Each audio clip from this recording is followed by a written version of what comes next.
بسم اللہ الرحمن الرحیم۔ حضور اقدس صلی اللہ علیہ وآلہ وسلم کا ارشاد ہے کہ جس کے سامنے میرا تذکرہ آئے اس کو چاہیے کہ مجھ پر درود بھیجے، اور جو مجھ پر ایک مرتبہ درود بھیجے گا اللہ تعالیٰ اس پر 10 مرتبہ درود بھیجیں گے۔ اللہ اور اس کے فرشتے درود بھیجتے ہیں نبی صلی اللہ علیہ وآلہ وسلم پر۔ اے ایمان والو، تم بھی درود بھیجو ان پر اور کثرت سے سلام بھیجو۔ درود شریف اور کثرت سے سلام بھیجنے کا حکم اللہ تعالیٰ نے دیا، اور حکم خدا پر عمل کرنا عبادت، تو درود شریف پڑھنا بھی عبادت الہی ہے، اور سلام پڑھنا بھی عبادت۔ درود شریف کے بہت فضائل ہیں۔ ایک روایت میں ہے کہ ایک دن نبی کریم صلی اللہ علیہ وآلہ وسلم کا چہرہ انور خوشی سے بہت ہی چمک رہا تھا، اور خوشی کے آثار چہرہ انور پر بہت ہی محسوس ہو رہے تھے۔ صحابہ اکرام رضی اللہ تعالیٰ عنہ نے عرض کیا، یا رسول اللہ، جتنی خوشی آج چہرہ انور پر محسوس ہو رہی ہے اتنی پہلے محسوس نہیں ہوئی تھی۔ حضور صلی اللہ علیہ وآلہ وسلم نے فرمایا، مجھے کیوں خوشی نہ ہو؟ ابھی جبرائیل میرے پاس سے گئے ہیں اور وہ یوں کہہ رہے تھے کہ آپ کی امت میں سے جو شخص ایک مرتبہ درود شریف پڑھے گا اللہ تعالیٰ اس کی وجہ سے 10 نیکیاں اس کے نامہ اعمال میں لکھیں گے، اور 10 گناہ معاف فرمائیں گے، اور 10 درجے بلند کریں گے، اور ایک فرشتہ اس سے وہی کہے گا جو اس نے کہا۔ حضور صلی اللہ علیہ وآلہ وسلم فرماتے ہیں، میں نے جبرائیل سے پوچھا، یہ فرشتہ کیسا؟ تو جبرائیل نے کہا، اللہ جل جلالہ نے ایک فرشتے کو قیامت تک کے لیے مقرر کر دیا ہے کہ جو آپ پر درود بھیجے وہ اس کے لیے دعا کرے۔ سبحان اللہ۔ درود شریف اپنی ترتیب اور الفاظ سے ان گنت ہیں، مگر بعض درود شریف اپنی اپنی فضیلت اور خصوصیات کے لحاظ سے بہت مؤثر اور اہم ہیں۔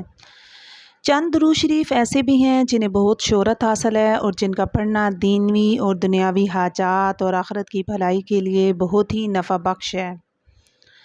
نماز میں جو درود پاک پڑھا جاتا ہے اس میں حضرت ابراہیم علیہ السلام کا نام آتا ہے، اس لیے اسے درود ابراہیمی کہا جاتا ہے۔ درود ابراہیمی حضور صلی اللہ علیہ وآلہ وسلم کی زبان اقدس سے ارشاد ہوا ہے، اس لیے فضیلت کے لحاظ سے یہ درود افضل ترین ہے۔ اس کی وجہ تسمیہ یہ بیان کی جاتی ہے کہ حضرت ابراہیم علیہ السلام جب تعمیر بیت اللہ سے فارغ ہوئے تو آپ نے اپنی دعا میں کہا، یا اللہ، نبی آخر الزمان محمد صلی اللہ علیہ وآلہ وسلم کی امت سے جو بوڑھا اس گھر کی طرف منہ کر کے 2 رکعتیں پڑھیں تو اس کے حق میں میری شفاعت قبول فرما۔ اس پر حضرت اسماعیل علیہ السلام، حضرت ہاجرہ علیہ السلام، حضرت سارہ علیہ السلام اور حضرت اسحاق علیہ السلام نے آمین کہی۔ اس کے بعد حضرت اسماعیل علیہ السلام نے اپنی دعا میں یہ کہا، اے محمد صلی اللہ علیہ وآلہ وسلم کی امت سے جو نوجوان اس گھر کی طرف منہ کر کے 2 رکعت پڑھے اس کے حق میں میری شفاعت قبول فرما۔ اس پر حضرت ابراہیم علیہ السلام، حضرت اسحاق علیہ السلام، حضرت بی بی ہاجرہ اور حضرت بی بی سارہ نے آمین کہی۔ پھر جب اسحاق علیہ السلام نے دعا مانگی، یا اللہ، نبی آخر الزمان محمد صلی اللہ علیہ وآلہ وسلم کی امت کا جو ادھیڑ شخص اس گھر کی طرف منہ کر کے 2 رکعت پڑھے تو اس کے حق میں میری شفاعت قبول فرما۔ اس پر خاندان کے بقیہ افراد نے آمین کہی۔ اس کے بعد حضرت بی بی سارہ نے دعا مانگی، یا اللہ، نبی آخر الزمان کی امت سے جو عورت اس گھر کی طرف منہ کر کے 2 رکعت پڑھے اس کے حق میں میری شفاعت قبول فرما۔ اس پر سب نے آمین کہی۔ آخر میں حضرت بی بی ہاجرہ نے یوں دعا کی، یا اللہ، امت محمد صلی اللہ علیہ وآلہ وسلم سے جو لڑکی اس گھر کی طرف منہ کر کے 2 رکعت پڑھے اس کے حق میں میری شفاعت قبول فرما۔ اس پر سب نے آمین کہی۔ حضرت ابراہیم علیہ السلام کے خاندان کا یہ بیش بہا تحفہ جو امت محمدیہ صلی اللہ علیہ وآلہ وسلم کے حق میں پیش کیا گیا، اس کے بدلے میں امت محمدی کو یہ حکم دیا گیا کہ خاندان ابراہیم کے حق میں 5 نمازوں میں دعا کیا کرو، اور اس دعا کو حضور صلی اللہ علیہ وآلہ وسلم نے درود ابراہیمی کی صورت میں باوضاحت بیان فرمایا۔ یہ درود تمام درودوں کے سیغوں سے افضل ہے کیونکہ اس درود کے الفاظ حضرت محمد صلی اللہ علیہ وآلہ وسلم کے فرمودہ ہیں۔ اس لیے اس درود پاک کو نماز کے علاوہ کثرت سے پڑھنا دینی و دنیاوی فیوز و برکات حاصل کرنے کا بہترین ذریعہ ہے اور اللہ کی رحمت و خوشنودی حاصل ہوتی ہے۔ دنیا کے تمام کاموں میں آسانی پیدا ہو جاتی ہے اور قدم قدم پر اللہ کی مدد شامل حال رہتی ہے۔ حاجات پوری ہو جاتی ہیں، حضور صلی اللہ علیہ وآلہ وسلم کی شفاعت واجب ہو جاتی ہے، رزق کی تنگی دور ہو جاتی ہے اور خاتمہ بالایمان ہوتا ہے۔ آخرت کی زندگی سے متعلقہ تمام منازل آسان ہو جاتی ہیں۔ اس درود پاک کی بدولت اس کی قبر کو روشن کر دیا جائے گا اور وہ ہمیشہ قیامت تک راحت میں رہے گا۔ اس کے علاوہ اس درود پاک کو معمول سے روزانہ پڑھنے والا جنت میں جائے گا۔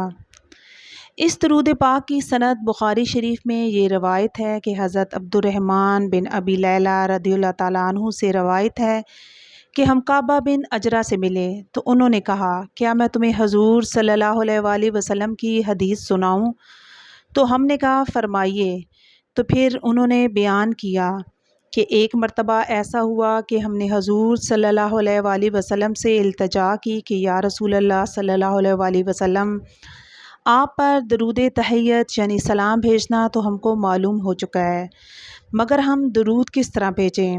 تو حضور صلی اللہ علیہ وآلہ وسلم نے فرمایا کہ ان الفاظ میں مجھ پر درود بھیجو: اللہم صلی علی محمد وعلی آل محمد کما صلیت علی ابراہیم وعلی آل ابراہیم انکا حمید مجید۔ اللہم بارک علی محمد وعلی آل محمد کما بارکت علی ابراہیم وعلی آل ابراہیم انکا حمید مجید۔ ربیع الاول کے بابرکت مہینے کا آغاز ہو چکا ہے۔ ہمیں چاہیے کہ ہم روزانہ زیادہ سے زیادہ اپنے نبی پاک صلی اللہ علیہ وآلہ وسلم پر درود و سلام بھیجنے کا اہتمام کریں اور ان کی سنتوں پر عمل کریں۔ اللہ تعالی ہمیں حضور صلی اللہ علیہ وآلہ وسلم کے اسوہ حسنہ پر چلنے کی توفیق عطا فرمائے۔ آمین۔ اللہ حافظ۔